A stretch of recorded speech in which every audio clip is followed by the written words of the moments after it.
Hello and welcome back to Survivor LU Afterparty. I am your host, Sam Jenkins, and with me this week is another one of my former Tigers members and one of my biggest Survivor rivals, Nathan Todd. How are you, Nate? I'm good. How are you? Good. So, a little backstory into Nate's involvement with season two. After season one, Nate became the casting director and one of the executive producers of season two. So, he has a little bit more insight than Ellie does. So, to start off, Nate, touch on day one a little bit and your reaction to seeing the new contestants and castaways come in after you had just played your season.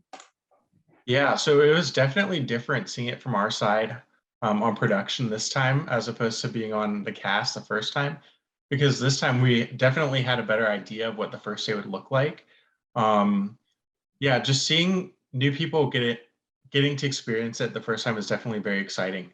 For us, it was a game changer kind of for a college experience for a lot of us that played season one. So getting to create that for other people is really cool. So to start off episode two, once again, Kalahari loses the immunity challenge in a very long and intense challenge where it looked like they had the lead and then CK kept dropping it.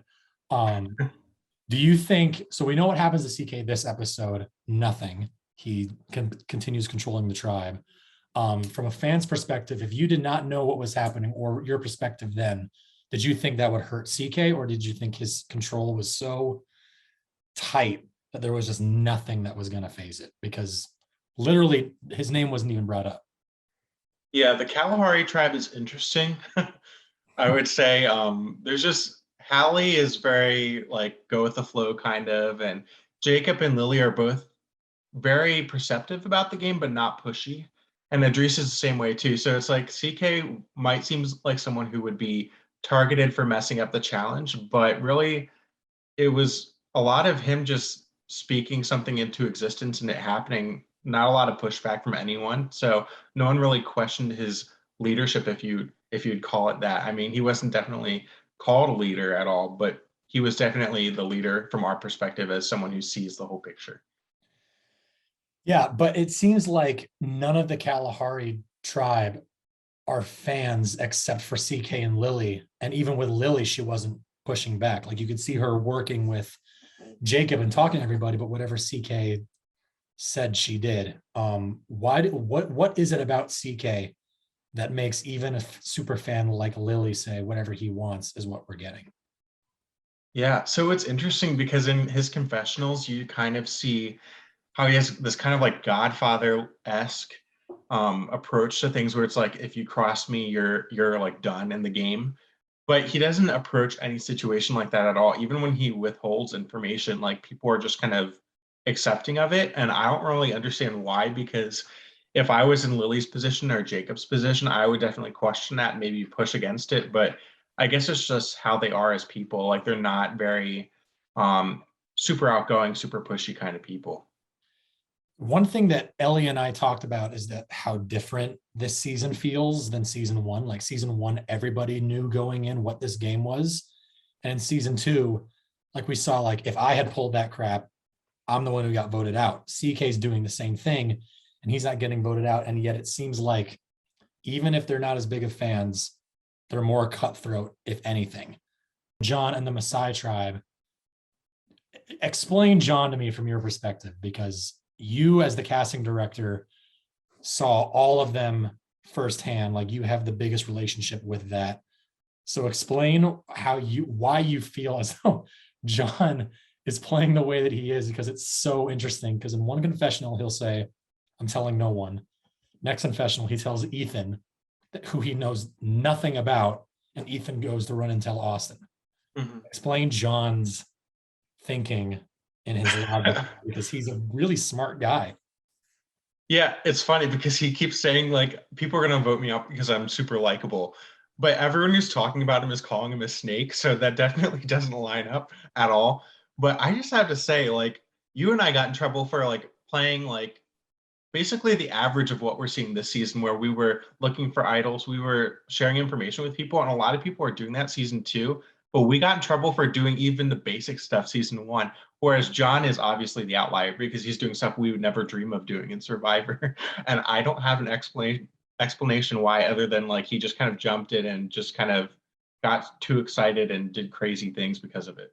Yeah, we were definitely we were definitely put on the wrong season because when we would share information, that was our whole personality trait. Hmm. With John sharing information and literally finding an idol in front of Chadwick. Right now, he's fine. Yeah, nobody trusts him right now and even wants to throw the challenge. And he literally said, "My goal is not to win; it's to beat John." He's he still has a say. He's still leading the tribe. He still was able to get 12 people to all meet up. And I don't. Which is ridiculous. Like, when has a 12-person alliance ever happened, or has anyone attempted that in Survivor? I mean, that's just insane. So I don't know what his reasoning was behind that at all, because it definitely doesn't seem like a logical choice. New school Survivor hurts him in that sense because I think he's expecting the merge to happen at any minute, and all of them are because there are big merges in the new school. And John's like, we have to be ready right now, even though my everyone perceives my closest ally and Rachel just got voted out. The merge is on the horizon, guys. We need to be ready to vote out the Kalahari tribe. We're not merging with 15 people. So I love John. We are buddies outside, but I don't get it at all.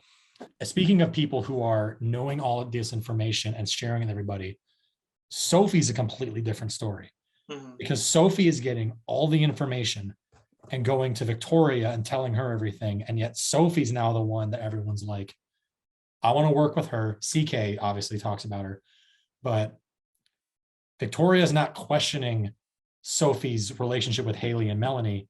She's questioning Haley and Melanie, which I think is fascinating because Sophie's obviously talking to everybody. She's not getting targeted. So what's the difference between John's strategy and Sophie's strategy? Because they're doing the same thing, but Sophie's getting away scot-free. And now she has the idol and nobody knows about it except for the one guy who just got voted out. Right. Yeah, I think part of it might just be their personalities. Like, John, when he talks to you, he might seem friendly, but you might not trust him. I think he definitely has that political kind of like tone to his voice, and kind of he might give you a creepy vibe, or like a vibe that he might be a little untrustworthy. I don't know, maybe not the right word. But Sophie just reads really genuine in her conversations all the time. So I think people naturally either want to trust her or believe her no matter what she says. So I think that's just really easy for people to kind of just be like, okay, Sophie has my best my best plan at heart, and she's going to help me accomplish whatever I set out to do in the game. Whether or not Sophie's actually going to do that, probably not, because she's obviously in it to win. But yeah, Sophie's definitely a lot more trustworthy just in general, I think, in the game. And but the issue that she's facing now is that she still has 2 out of the 3 of her final 2s, and Delaney and Victoria. Delaney and Victoria are super close. So from an outside perspective, will that hurt Sophie going forward? Because CK's already relaying information. She knows Jacob. She's lying to you. And she might at some point find out from Victoria, I also have a final 2 with Sophie. Why do you have a final 2 with Sophie? I don't understand. Like, walk me through what you think Sophie's strategy is and giving a final 2 to an alliance that everybody knows is working together. Everyone knows Delaney and Victoria are close. Yet Sophie's making a final 2 with the pair of them. Explain why you believe Sophie feels as though this can work for 2 people that are neck and neck. Yeah, I think that, like, I don't know if she necessarily says like final 2, like, for certain. I think that's just kind of an idea that people throw out a lot early on, just try to lock in alliances. Doesn't mean they're actually going to stick, and I don't think they actually believe they're necessarily going to stick long term. They just feel comfortable enough that it's like Sophie says final 2, so that's like reassuring to them, like, hey, she wants to go with me long term. Doesn't necessarily mean the finale. It just means like, hey, we're in it for the long haul together. Whether or not that means the end, it's up to whatever happens in the game. Yeah. So tribal councils approaching Kalahari. Seems like there was a core 4 in Hallie, CK, Idris, and Jacob, and now all of a sudden it's a unanimous vote on Jacob. And it's all because Jacob lied to CK. And Lily's safe again, but she got to vote again. So Jacob's gone. Where does Lily find herself in this Kalahari? Because clearly they're not sticking to anything. If it was what they were originally sticking to, Lily would have gone next, but it's not. because like CK says, it's as simple as Jacob, but it's not.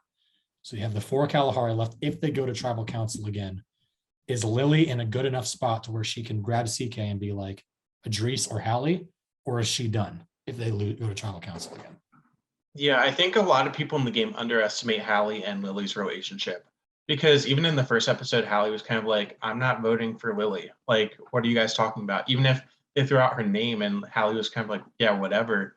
She's very upfront in her confessionals about, "Hey, I trust Lily. I want to go into this game with Lily." So if they go to if there's 4 of them, then go to tribal. I think Hallie's not voting for Lily, and that puts maybe Idris and CK in a weird spot.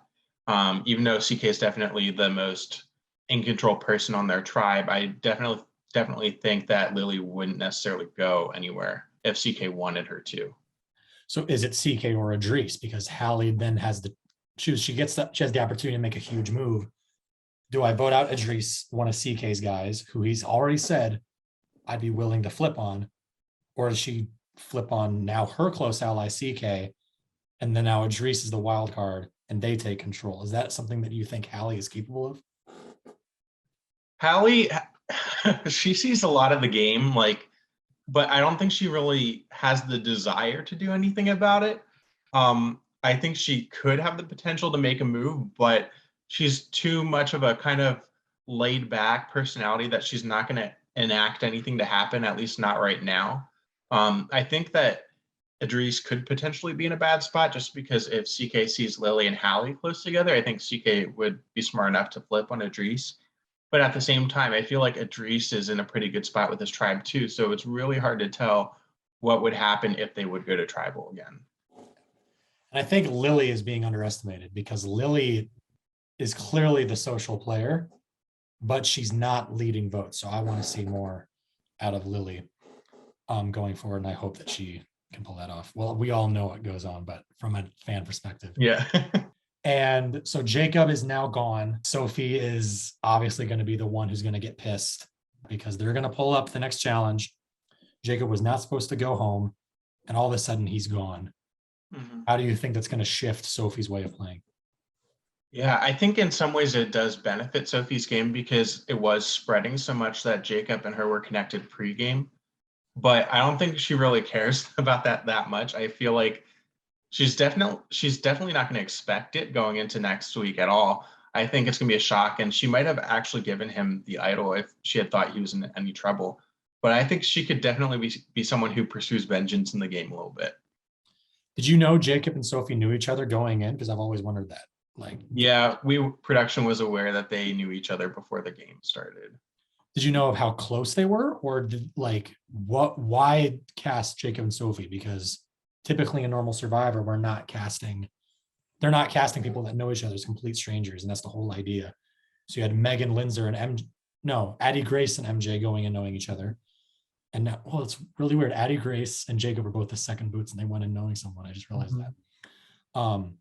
So what was the decision to cast Jacob over Sophie? Or did Jacob and Sophie together? At a certain point, when you have good players with good potential, you kind of, as long as they don't have too many pregame connections, it's not that big a deal. And as we've seen, Austin and Delaney know each other, CK and Jai know each other. Andrew has some sort of connection with a couple people in the game. So it's like there were a lot of connections, but they don't necessarily impact the game unless people are like, hey, we've known each other for a long time, let's go to the end together. So I think a lot of people, especially if they're fans of the game, they're going to be willing to cut their friends loose in order to make it to the end. So I just realized that as well. Did you know that Austin and Delaney knew each other and that CK and Jai knew each other? Because those seem closer than, Jacob and Sophie almost dated. Mm-hmm. But Austin and Delaney have a tight bond, and CK and Jai have a love-hate relationship. Is that something you guys also knew, or is that coincidence? Because that's 6 people that knew each other in a close sense outside the game. Yeah, well, CK and Jai were both recruited by Ben Michelson. So we were very aware of their connection through video gaming and stuff like that. But again, like splitting them up on different tribes is pretty much the best we can do, especially when this is our second season. So we didn't have a ton of casting options yet. We definitely have more as the seasons go on. But when we had we had a lot of strong casting options from the people that ended up playing. So it was like, why not? We have some entertaining people like Austin. Like, who knows if he's actually going to do well with Delaney, because he's kind of a wild card. As we've seen in this episode, like he just happened to fall into an alliance situation and he didn't know exactly how to handle it. He's so funny because he's figuring it out. Like he's getting like the conversation with Ethan, where Ethan and Austin are now figuring out how to play this game, and they're totally right. John is the threat. And if I were in their shoes, I'd be targeting John as well. So I'm really excited to see Austin kind of evolve into this player. We have a sneak peek of episode 3, so we're going to play that now. Next time on Survivor LU, the food challenge puts the contestants' stomachs to the test. On the Tiwi tribe, a shocking decision is made. Meanwhile, Sophie declares war on the Kalahari tribe. I know there stinks. That is it on this week's episode of Survivor LU Afterparty. You can catch episode 3 this Saturday, same time, 8 p.m. Eastern Standard Time. See you next time. Nate, thank you so much for coming on and rekindling our friendship as our rivalry is allowed for season 1.